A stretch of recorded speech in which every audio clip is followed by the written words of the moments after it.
How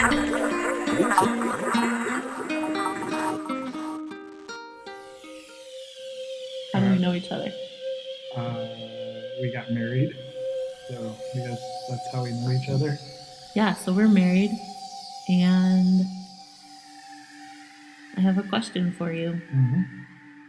Do you consider yourself to be an essential worker? Yes, I do. Why? Because I work in healthcare. I do direct patient care. Seems like the idea of the word essential worker is just kind of a buzz phrase that's being thrown out there because you hear people early on in the pandemic say, thank the essential workers, and the fact that people aren't staying inside and keeping their masks on or social distancing, and people are actively fighting the mask mandate, shows that there's really no such thing as an essential worker. It's more of, what's essential to the individual, not to the society. A lot of them are minimum wage jobs where these are individuals who don't have the luxury of staying at home. They need that job. Um, Early on in the pandemic, it was older, wealthy people that refused to wear masks and who caused me the most problems. Are they white people? Most of them were, not exclusively, but most were. How has your relationship with your race changed this year? I see more of the selfishness of uh, the me first attitude, especially with white people. Um, Do you see that in yourself as a white person? to a certain extent, I think that because I'm seeing it firsthand as well and the effect it has on other people, I'm trying to be aware of the harm that it can cause to people and being aware of my privilege and that I could very well be like that towards people and I don't want to. So I'm actively working on myself not to be like that. But yeah, I can see it being in me. And it's something that I would have never been able to pick up on if I hadn't been able to dismantle a little bit of my whiteness. So we had a middle-aged white woman who came in, and she so we have people in our building who screen people, and we ask you questions. Have you been tested for COVID in the last 14 days? Are you showing this symptom or that symptom? And at that point, it was just the honor system, and people would say yes or no, and then we'd give them a little sticker to let them know that um, they've been screened and cleared to come up. And so this patient came up, and we went to check them in, and there's a flag in that person's chart that showed us that they were COVID positive, and they were COVID positive as of like 4 days prior. So they were, and so they were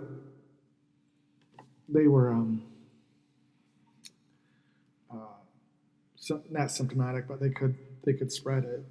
Um, anyways, then we found out that they were refusing to wear a mask because masks don't work and everything's being blown out of proportion. Her words. Um, and she didn't, I ended up having to like get into full PPE gear and going out there to take her out to to go downstairs.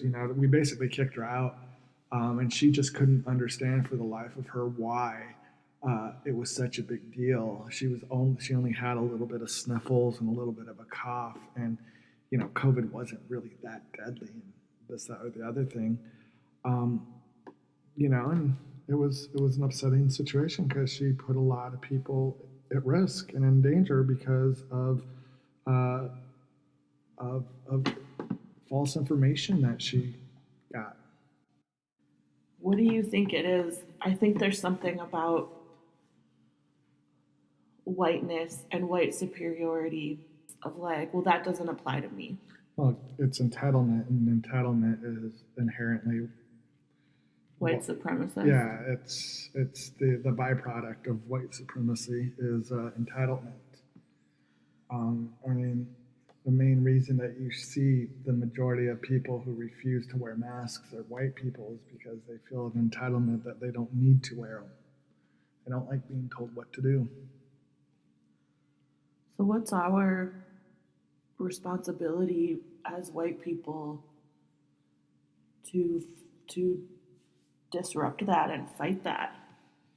The best thing we can do is just find those people who aren't far gone and help teach them and help educate them and hope that they'll do the right thing. Sorry, it wasn't very optimistic.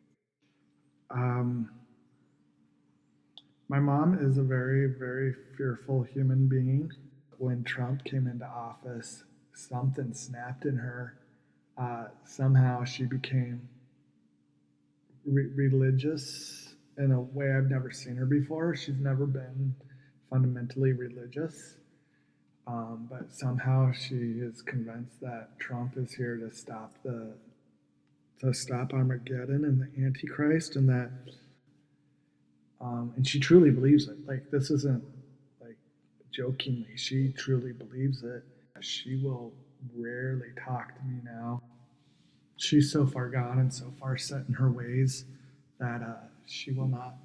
That's why these conspiracy theories thrive so much, is because in order to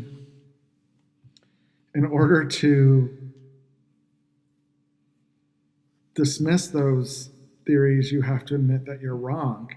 And circling back to entitlement and white privilege, is you're not wrong. You don't want to be wrong. So I honestly think that people like my mom are too far gone. They're not going to come back around.